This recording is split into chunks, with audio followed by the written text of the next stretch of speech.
Hello, my friends. Welcome. This is the Joe Martino Show. My name is Joe, and today we're going to read two emails discussing last week's episode 111, on healing that communication that heals. We're going to re-engage the topic of critical thinking, and we're going to talk about the fact that I'm grieving and how I came to that conclusion and what it means for my life. Maybe people who are wrestling with depression are struggling with grief. All right, let's kick it off. This is the Joe Martino Show. You're listening to the Joe Martino Show, a podcast dealing with all things emotional, relational, and human nature. Joe is a licensed counselor in the state of Michigan, specializing in relationship therapy. He is also the author of the book, The Emotionally Secure Couple. All advice offered in this episode is offered for entertainment and educational purposes only. Enjoy the show.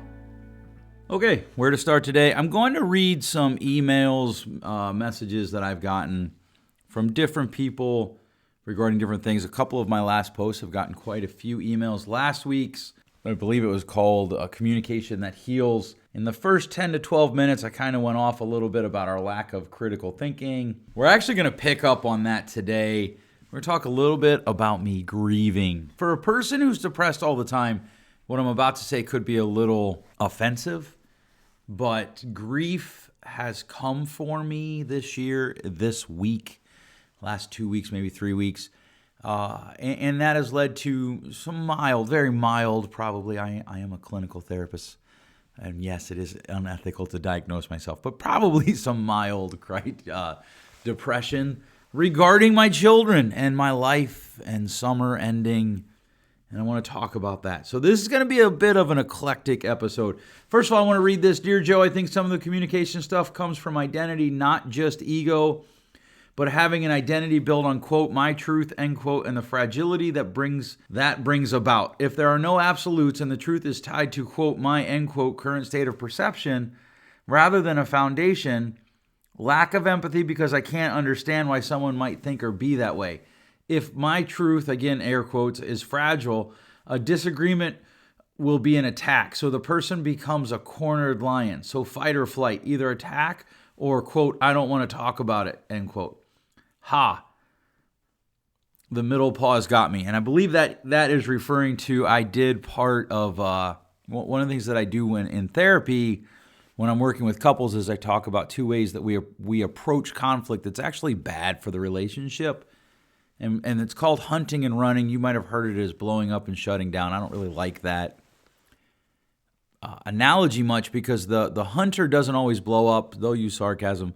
But invariably, the runner begins with silence. And when I did that last week, I just paused. I just didn't say anything for a couple seconds. And it becomes very uncomfortable. All right, so back to this email. I agree that the fabric of society is falling apart and the virtue of fear, as we've talked, is keeping us apart, us and them. Currently, mask versus non-mask, BLM versus BLM. I believe that's Black Lives Matter versus Blue Lives Matter. Has most unwilling to talk and ready to attack, sadly, in a literal way now. Devaluation of the other is a huge part of it. Great opening. Jay in Hudsonville. Well, thanks, Jay. I appreciate that. That is read with Jay's permission. There's a lot there that I certainly agree with. Our views become our identity. I was talking to someone just recently about cleaning and this COVID-19 response and how people, the other day I was at the grocery store and somebody had latex gloves on and was touching everything, including her mouth and her nose and her ears and her hair. She even touched someone else with the latex gloves, which was really kind of gross, only because she had been touching her nose and her mouth. And I don't know, I don't like being touched with latex gloves. I wouldn't like that. But there's zero scientific evidence that helps. And the person said to me, well, if she feels better, what's it hurt? And my argument would be, well, if she feels better, but it doesn't actually help, it gives her a false sense of security. And that's a terrible place to be. When you're stuck with a false sense of security, when you're engaged in a false sense of, hey, I'm doing this thing and it's helping me be safer, and it isn't, it actually sets you up to be more dangerous. I once had a therapist consult with me about a client that he had who was engaging in oral sex with men and men she didn't know, and she believed that she was safe from STDs because if she did it that way, her stomach acid would kill the viruses. That isn't how that works. She had a false sense of security, and it drove her, or it allowed her, depending on which, I guess, example we're using, to engage in behaviors that were actually probably pretty risky. And that is often the case when we exchange logic for safety, when we give up logic for safety. In fact, the next email that I want to write is from, does she give her name? Hold on, let me look. Okay, she does. Lisa writes and says, "Dear Joe, I enjoy your podcast and the effort that you put into it. Thank you very much for all the work that you do. I do want to have a question for you. I do have a question for you. In episode 111, you talked about a lack of critical thinking in our society, and I have to say that I disagree with you. I feel like our society is very critical. You only have to get on Facebook or social media to see people criticizing others. Could you explain what you mean?" Okay, well, yes, I can. I appreciate you writing in. So there's two types of critical thinking. The word critical thinking can have the phrase critical thinking can have two separate meanings. Certainly there is the critical thinking like you're talking about, oh my God, I can't believe that she's wearing that. I can't believe he said that. I can't believe he did that. He's driving a fancy car. He must have, issues. Certainly, and that's critical thinking. I can't believe they're wearing a mask. I can't believe they're not wearing a mask. I can't believe that they are this. I can't believe that they are that. That is critical thinking. The other side of critical thinking, though, and this is actually what I meant, is the ability, and I think if you go back and listen, you'll hear this. I think I said this. I need to go listen to it now. I'll listen to it today when I switch offices. But critical thinking that I'm talking about is the ability to examine what we're thinking and feeling and use a preset logic filter to examine it. Now, one of the problems is I think we're so hyped up on bias today. Everybody has a bias that we tend to look at preset filters as they must be a bias, and to some extent they would fit that definition, but that isn't necessarily bad. So the critical thing that we're talking about here is, well, I feel like I should just sell my business and move to Florida because it's warm down there, and with some of my joint injuries, winters are hard on me. So we'll just move. Tell my kids, hey, we're packing up stakes, and we're moving. Sell the business, sell the house, move to Florida. I need to critically examine that. Just recently, there was a video about a press conference. There was a video of a press conference on the steps of the White House by board-certified doctors that all the social media sites have taken down for either violating community guidelines or false information. Now, and one of my Facebook friends said, well, that's a violation of free speech. And someone correctly pointed out that there's no such thing as free speech with a private entity, which is true legally. But critical thinking might stop back and say, well, wait, why don't they tell you what the false information is? Why don't they tell you what the community guideline is?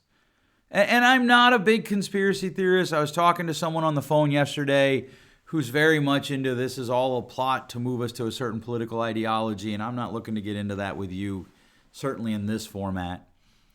But why won't they do that? That's the type of critical thinking that I'm encouraging. If someone says to you, like right now, there's a woman in my town who owns a bookstore, and she basically has one argument for anybody who disagrees with her. Well, you need to read this book. And someone finally pointed out to her, well, that book doesn't actually have anything to do with the topic that I'm discussing. And she just stopped talking to them, which goes back to why I led with Jay in Hudsonville's email. That's not engaging in critical thinking or critical discussion. So there is critical discussion like, oh my goodness, he's so fat or he's dumb or he's bald or she's this or she's that. That's not the type of critical thinking I think we need to get back to.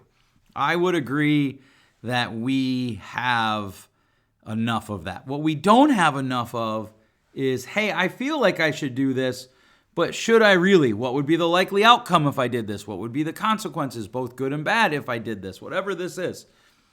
Or why won't Facebook, Twitter, and those places suppress or tell me why they're taking down a video? And it's not an opinion video. It's literally a recording of a person, or maybe it is an opinion video. Why are they taking that down? Is there a tyranny of the mob, so to speak?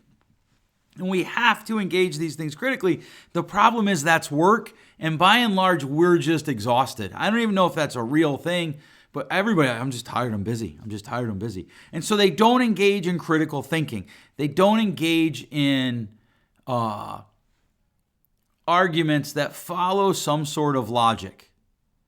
In my own state, my governor often, in the state of Michigan, my governor will often make decisions and she'll say they're science-backed and data-backed, but she won't share that science and data. Now, maybe you could just trust her altruism and she's a fine, upstanding person, she's a public servant, and just trust when she says science and data, it means science and data.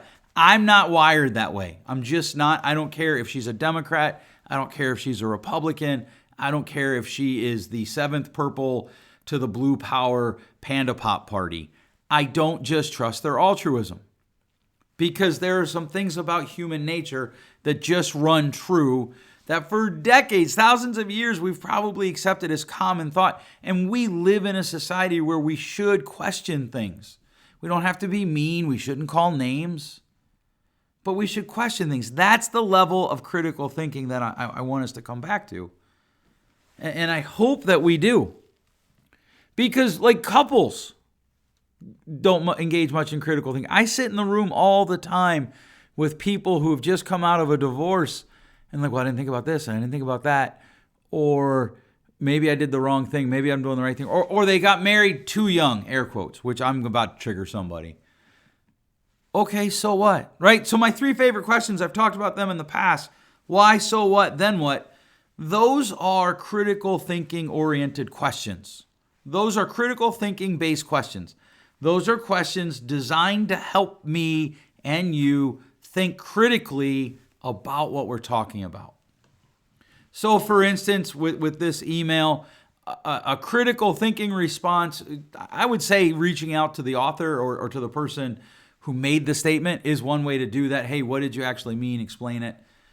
There is also Google searches that you could engage in. What is critical thinking, dictionaries, those types of things. There are ways to approach it, and the one that you chose is fine. Reaching out to me is perfectly fine. I'm happy to answer the question, because I am afraid that we conflate critical thinking and judgment too much. A couple years ago, I made the statement at a conference, if you can't judge things, you can't change them. And people just lost their minds on me. Well, I'm judged enough. I agree. I'm not talking about judging you because you're short or you're tall or your hair's this color or that color or your body proportions are these numbers.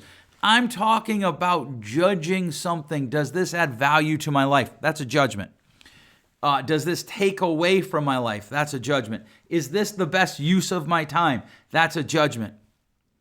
I don't watch a lot of TV. I rarely watch news. I was at a friend's house this weekend and they had the news on, and I counted just for fun. 13-1 was the ratio this weekend of scare you stories to 1, oh, hey, here's a positive story. And I'm sorry, when I look at it, I just don't think that there's a media outlet out there that doesn't have a bias one way or the other.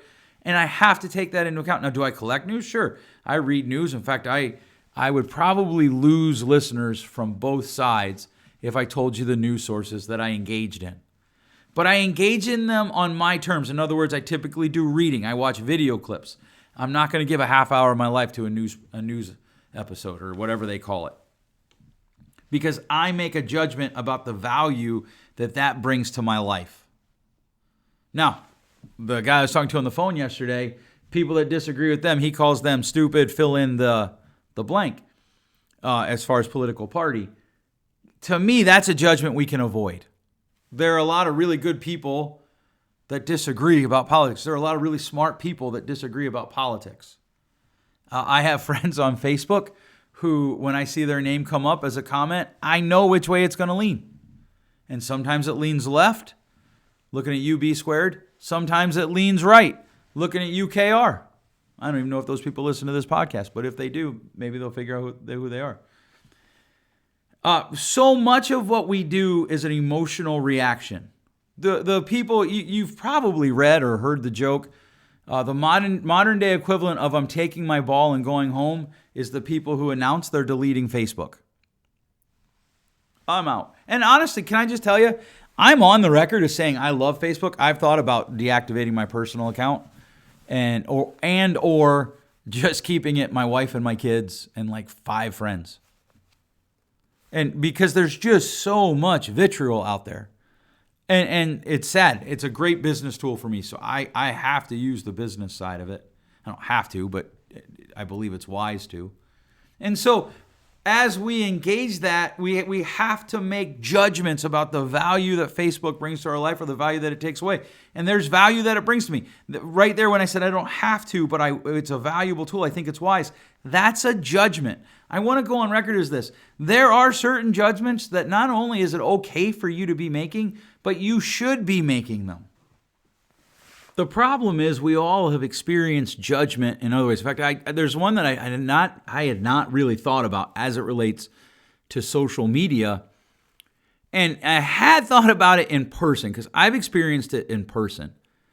I had a client, we were just talking. In fact, I don't know if you've ever been to therapy, but typically the therapist and the client, they end up engaging in some sort of rhythm conversationally. There's the opening where you, hey, how was your week? Maybe if you share mutual interests, you'll chat about that. For instance, if the client likes baseball, and I've seen them for any length of time, it might come up that I like baseball. I enjoy discussions about the stock market, maybe something like that. You have that conversation. And then you kind of get into the meat of the session, whatever you're there for. And then as you're typically walking the client out, you might get in some conversation. And one of the things that a client said to me as we're walking out, it was like, one of the things I hate about Facebook? And I was like, no. Mentally preparing to write a note and, to bring this up maybe for further exploration in a future session. And he looks at me and he says, I have people who won't be my Facebook friend or who are rude to me on Facebook, who treat me a certain way because of how I was in high school 26 years ago, 27 years ago. I don't remember what he said. It was close to 30. That's all I remember. And he said, and it's hurtful because they're literally judging the adult me on the 16-year-old me who had a ton of trauma. And that last part was actually the part made my heart swell because when he came in, that was something we needed to work on, was helping him recognize his trauma or things in his past that had been traumatic and traumatized him. But at the same time, I don't swear on this episode, but that's really crappy. I want to use a different word. That is really crappy. And he's right. Like, I've had people judge me. I know it's a whole nother episode for where I grew up. Maybe where I went to college. Like, oh, there's this. Yeah, but like, there's been 20 years since then or 10 years since then. There's growth. If we're still judging people from 5 years ago without looking at what they're currently doing, we're jerks. We're just a jerk. If you are judging someone and you're mean to someone for what they did in high school, college, or 5 years ago, heck, 3 years ago, and you're not willing to look at what they're doing now, you're kind of a jerk. Not kind of. Well, yeah, kind of. Joe, you shouldn't call names. I agree. But good soul, people. The anguish on his face. And I got to think about it, I'm like, I bet that is very, very true. I bet that is very, very true. And so here was my walking out the door response to him. I told him, I said, well, you're going to have to make judgments on how much those people's opinion of you matters. But in order to do that, you got to ask yourself, well, what's the criteria they're using? It's all critical thinking. It's all engaging in critical thinking. And critical thinking leads to critical living in that it's intentional. It has an intentionality to it, where we evaluate what we're doing with our lives and how we're doing it. So one of the people that I went to college with, she went to, it's the FIRE movement. I forget what it's called, but basically the RE stands for retire early. And she travels the world. Her and her husband saved up money, retired, sold all of their like belongings, paring it down. They chose not to have kids. Well, she listens to this podcast, or she did. And she sent me a message one time about how she was afraid to start listening because because of our shared past, the culture that we came from. She was afraid it would reflect that more than it reflected other things. And then she said, and then it didn't. And see, I share this not because it's about my podcast, but it's about a person who engaged in critical thinking and said, oh, this might not be good. That's critical thinking. And she critically lived by saying, but I got to give it a chance. And she did. And she evaluated it off of what it is, not off of what she was afraid it is. And this, let's go full circle to my woman at the store with the gloves on. She's doing something that's actually dangerous for herself, unless you believe this whole thing's a hoax. You shouldn't touch your face when you're out in public with things. Now, they have said, hey, it looks like it's breathing. And, in fact, I just read an article this morning about how cleaning your mail is a waste of time. Hard surfaces don't transmit the COVID-19. Scientists are saying that. But she's touching, and when she touched a stranger, which is just, in our day and age, isn't a commonly accepted practice. There are people that do it. But that person didn't react well. That's how I actually brought my attention to it, was I had seen her walking around, saw the gloves, and then when she touched the person actually kind of yelled at her. And so I was kind of like, oh, what's going to happen here? Here in our little town of Lowell. But you have to engage. It's not just enough to feel safe. So many arguments are about, well, I feel, which is fine. We want to honor that, but we want to critique it, and we honor it by critiquing it. And this is a way for you and I and everyone we know to live better lives. I have a friend, not a client, went to, I think, middle school with her and a little bit of high school. And now I kind of watch her life from afar. She dates the same guys over and over again and is constantly talking about how guys break her hearts. We've had some conversations about it. And the conversation is invariably, I don't know why I'm always, being treated so poorly by blah, blah, blah. Well, part of it is, I don't tell her this because it probably wouldn't be appropriate, but as a therapist, I pick up on cues. You're focusing on the wrong things. That is a judgment on my part. I own that. I am judging the value of her criteria for what it means to get a good guy. I'm judging that. And I think we should. I think she should. Because if you're a 45-year-old woman and you're trying to find guys that are muscle-bound gym rats, that comes at a cost. Oh my God, did he just judge guys who go to the gym? No, I didn't. But muscle-bound gym rats, her phrase, not mine, that comes at a cost. Most of those guys don't have time to have a family, a career, and spend enough time in the gym to be muscle-bound gym rats. Her phrase, not mine. And so her criteria isn't necessarily that she's pursuing guys who have proven to be good family men or who were bad family men but admitted it and wanted to make changes. Her criteria isn't guys who seek to have some sort of gym rest of life balance. Her criteria leads her to places that are bad. And if she doesn't judge that, she'll keep getting the same results because that's how life works. We engage in the activity, we get a result. There's a process called antecedent behavior consequence.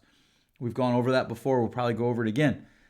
We tend to not think about the antecedent. What did I do to get here? What did I think to get here? What happened before I engaged in the behavior? So, I can engage in almost any behavior that I want. I am a grown man. I live comfortably. I could probably engage in a lot of activities that wouldn't be beneficial for my life. I have a friend that's diabetic who will not sit down at a table that has chocolate or Doritos because he can't stop. He's like, if I start eating, I just won't stop and it'll spike my sugar. So he just puts them away. Well, that's kind of rude. Maybe, but what he's doing is he's making critical thinking and judgments about his abilities and his life and the life that he wants. And then he acts accordingly. That's the value of critical thinking. You start to examine your inner self. A lot of ancient writers wrote, examine yourself, examine yourself, examine yourself. We in our modern day have changed that from examine yourself to accept yourself. This is probably, I just started a whole new episode and I'm 25 minutes in. We've changed examine yourself to accept yourself at all cost. And we've changed accept yourself to no judgment. Don't judge anything. Which, yes, we shouldn't make value judgments. I can't stress that enough. But we should make judgments like, hey, I stay up every night till 2 o'clock and I struggle to get to work on time. Maybe I should go to bed at midnight so I get to work on time. That's a judgment and it's okay. That is critical thinking and it is good for you.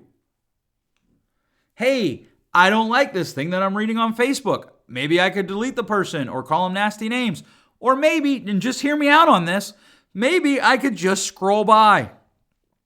Hey, I don't like Donald Trump. Okay, maybe I could just go around and vandalize signs of anybody who does like Trump. Or maybe, and just hear me out on this, you could just talk about why you like Joe Biden or your guy. Or even if you don't like Biden, why you like Trump. Or hey, I don't like Joe Biden. Maybe I could go around and call names. Like here's something to my friends who are Christians, to my friends who claim to be Christians or Christ followers or whatever cool name you want to put there. Can I just tell you that when you post things that are easily verified as lies, your credibility is in question. The value that your faith brings to your life is in question. And if you claim to follow the Bible, that isn't my opinion. That's literally right out of the Bible. And I believe that how we interpret the Bible is how we get meaning out of it. Yes. But the Bible literally says we ought to critique ourselves.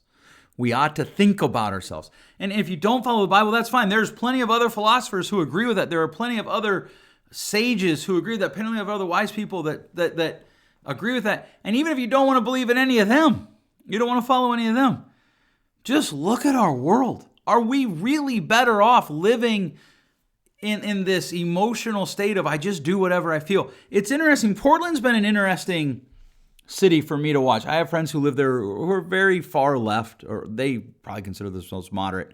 I consider them pretty far left. And they're constantly putting up stuff about how all the protesters are peaceful. It's government that's creating the riots.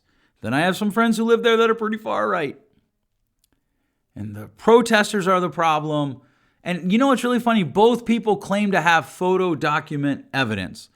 Neither person has actually produced it that I know of. I haven't seen it from them. I might have looked up photo documents in other places, but from them. And so here's the thing: when you say things, we ought to critically think about them. No, wait, what's the source behind this?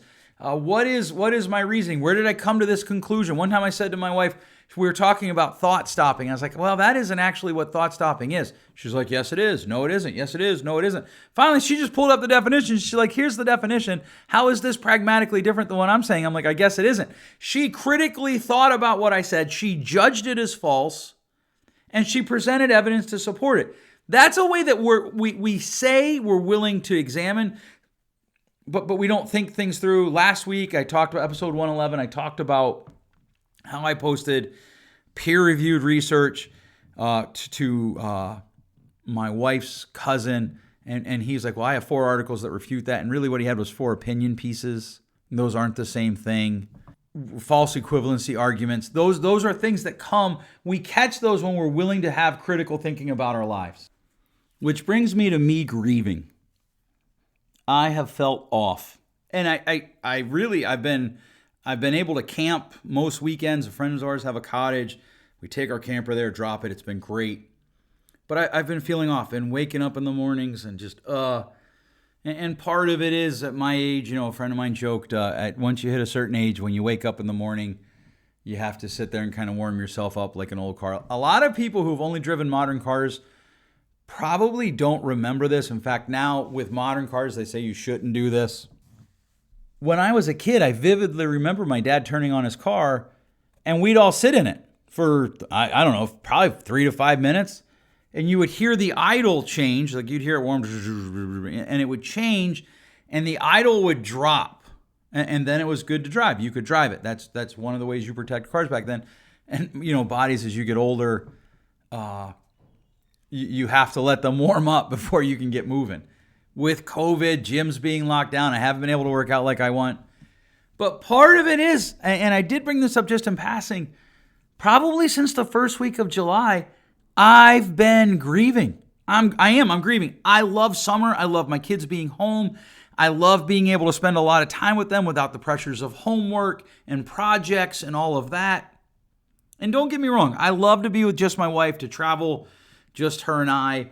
I like to be by myself. I like to go fishing by myself, hunting by myself, read by myself. But I love having my kids around, and I am grieving. My oldest is a senior, or will be here in a few weeks. And everything changes in that moment. And yes, I'm excited. I think she's going to do amazing things in this world. She is a bright child. She has deep insight to people. She just told me the other day, Dad, do you know why I think so-and-so is a bad youth leader? No, tell me. Well, he did this. I'm like, whoa, yeah, that would be good criteria. Like, that's good insight. And that's good critical thinking. But I'm grieving. I'm sad. I wake up and I feel the niggling of depression at the back of my head. Earlier I said for people who have depression all the time, probably we should change that to, I don't like that. I don't think you have depression. I think you fight depression. You wrestle with depression. You engage depression. Depression fights at you. You fight back. I think those are better verbs. William Glasser called it depressing. But I can feel the niggling of that at the back of my mind. I was out to dinner last Thursday with the parents of a former colleague and dear friend, Melissa Freiling-Stevens. And I was talking to her dad, and she passed away a little over 2 years ago. You can read about her on our wall, joemartinocounseling.com. Click on the therapist tab. And so anyhow, we were talking about it, and somebody, hey, what are you doing for the summer? And a lot of my projects have not, and by projects, I mean like writing, I'm just not engaging them at the level I would September through May. And that's intentional. I do that every year because I'm just trying to soak up every minute that I can. Because when that sadness comes, I can ignore it or I can just sit in it. And this is the other side of critical thinking. One of the things about critical thinking that is so necessary is, first of all, I had to ask myself, well, why am I feeling this way? Why do I wake up and I just kind of feel blah? Why, when I have a quiet moment, am I just kind of sad? Because my baby girl, whose picture I'm looking at right now, she's probably, I don't know, Bug's born. Bug looks about 1. So she's probably about 5, maybe 5.5. And then I'm looking at one from last year or this past fall when we went to see Hamilton. She's going to graduate high school and move on into the world. And my ability to protect her, which is already limited, is going to be less. And my life is going to change. Yes, in many ways for the better. But here's the problem with critical thinking. If we do away with critical thinking, we can't sit in two contrasting emotions. We can't sit in the, hey, this is actually going to be better because she's becoming an adult and that's the whole goal of all of this. And at the same time, as a father, it sucks. It sucks that my baby girl is going to go to college. She's going to meet some dude. He's going to want to marry her. I'm going to want to bury him. I'm kidding, sort of. Right? And then I'm going to blink my hands and my next girl is going to be gone. And then the next one, and my son, like, he's growing up, but he's my youngest. And right now I get kisses. I don't even ask for them. Like, he just walks up and gives me a kiss, and it is rapturously glorious. And that's going to end. And so if I can't employ critical thinking, I have no context to examine myself and embrace the idea of, I have some depression. Not a lot. Certainly there are people who struggle with it way more than I do, and I am not trying to minimize their struggle at all. But it is at the back of my head. I always talk about it. In fact, I went through and read my journal. It starts to, I feel like it's right at the base of where my spine and my skull meet. And it's there. And it's sad. It's good and it's sad and it's hard, and yet it's life. And so many people try to avoid it, either through they just keep themselves busy until they fall asleep and then eventually apart, or they just ignore it. And it's okay. Like, yes, the way it's what happens is we raise these little monsters, we grow with them, they grow with us, and then they leave. And that's grief. And it is okay to experience that grief. There are a lot of other parents who experience it. And maybe you're one of those parents, you're like, dude, I can't wait till my kids are out of the house. This is not a judgment. I promise you it isn't. I don't understand that sentiment. But I don't have to. I'm not you. Maybe you're like, oh, I hate summer because my kids are home. Okay, I don't know your circumstances. But I'm telling you, in my life, I love summer. I love my kids being home. I love the conversations we have. I love the laughs that we have. And when we hit July, I'm a forward thinker. I'm always thinking down the road. I realize, man, summer's coming to an end. When we hit August, it's almost done. It's a wrap. And here in our school district, we applied for a waiver 2 years ago to go back to school early, which I wish we would not have. I hate it. But we did, and so our kids go back to school early, like the middle of August instead of the beginning of September.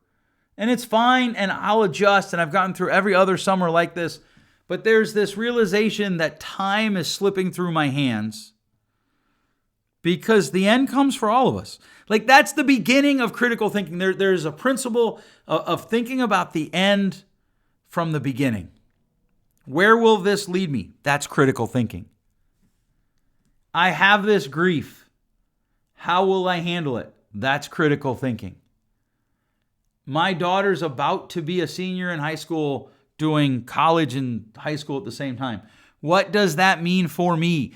My other daughter's about to be a sophomore and a freshman. What does that mean for me? My son is coming up on his last two single-digit birthdays. My wife and I have been together longer than we haven't. And someday, again, forward thinking, that's going to bring sadness because one of us will die. Hopefully not anytime soon. But this is critical thinking. And here, one of the things that critical thinking does is it allows you the opportunity to examine yourself and to understand, okay, so this is why I'm feeling that. Well, is it normal to experience grief when your kid's growing up? Now, if I don't know that intuitively or if I doubt myself, I can do some research. Research is pretty easy to do. I am lucky enough to be in a field where research is simple on that type of stuff. Yeah, it is pretty normal to be in a situation where you feel grief. It is fairly normal to be in a situation where as change comes, you grieve. As your children grow up, you grieve. As the hugs and kisses become less frequent, you grieve. And at the same time, I love the stage that all of my kids are in, every one of them. And I grieve, and it's okay. And so today, my friend, if you are grieving, if you are sad, if you are happy, here's my hope for this episode, that those who listen to it walk away from it with better tools to be more engaged in critical thought, to examine yourselves. You can both examine yourself and accept yourself. They don't come mutually exclusive. There's a great saying in therapy, I'm doing my best and I have to do better. One of my favorites. Comes out of a discipline, not really a theory of counseling, but a discipline of counseling called dialectical behavior therapy. And one of the things that we have done is we no longer engage in critical thinking, either of what's going on around us or about how we feel about it, or just our own actions. One of the things that I ask my children all the time, does this behavior cause you to become more like the adult you want to be or less like the adult you want to be? That is an invitation from me to them to engage in critical thinking. And so I just have to own it. Right now, I'm sad. No, I'm not. To be honest with you, if I hadn't told anybody, I don't know if my wife might say, oh, she knew, and she's just kind of learned to live in the rhythm of life with me. But I'm sad. I wake up and I'm kind of like, I sit on the porch at night and I'm kind of like, because my children are growing up, and it's wonderful and it's glorious and it's sad and it's hard. And the problem is, take away critical thinking and add all or nothing thinking, which is rampant in our world today. If I take away critical thinking about why am I feeling this way, so what does that mean, and then what do I do with that, I can never get to the place where there's really nothing I can do about it. I just have to sit in it. And what we do is we engage in all or nothing thinking. It's fine. I'm not sad. Why would I be sad? And it's silliness. It's literally childlike way to live that we should outgrow. We should outgrow it. And we don't. In a future episode, I'm going to talk about the importance of teaching our children emotional language. But before we can learn emotional language, we have to learn how to think critically about what's going on inside of us. And sometimes what we do is we look at clues. Like I can look at clues around myself. Why am I sad? It's July. I'm not go back through my journal. I tend to journal randomly. My goal is to journal 15 times a month. Sometimes I make that. Sometimes I don't. Most of the time in the last year or so I have. But as you engage that critical thinking, you can look for clues. So I go read my journal. Oh, every year in July, I write almost the same thing. Ooh, every year in August, I write almost the same thing. I know we're not quite to August yet. It'll be a few days after this episode drops. But my friend, let me encourage you. Engage in critical thinking. It will help you have a better life. Thanks so much for listening. If you have a question for me and you want to reach out, send me an email, joe@joemartino.com. You can always find me at joemartino.com. Click on the Contact Me page, and I'll be happy to hear from you. Please put podcast in the subject line so that I know to funnel it to that folder so that I can deal with it. If you haven't bought my book yet, The Emotionally Secure Couple, and you're looking for some reading that will help improve all of your relationships, you can find that wherever books are sold. And lastly, if you find value in this, please share it with your friends. It is my best form of sharing this information with anyone. Thanks so much for listening. We'll catch you next week. Thanks for listening. If you enjoyed today's show, please share with a friend. And hey, give us that rating in your podcast store. Until next time, change possible.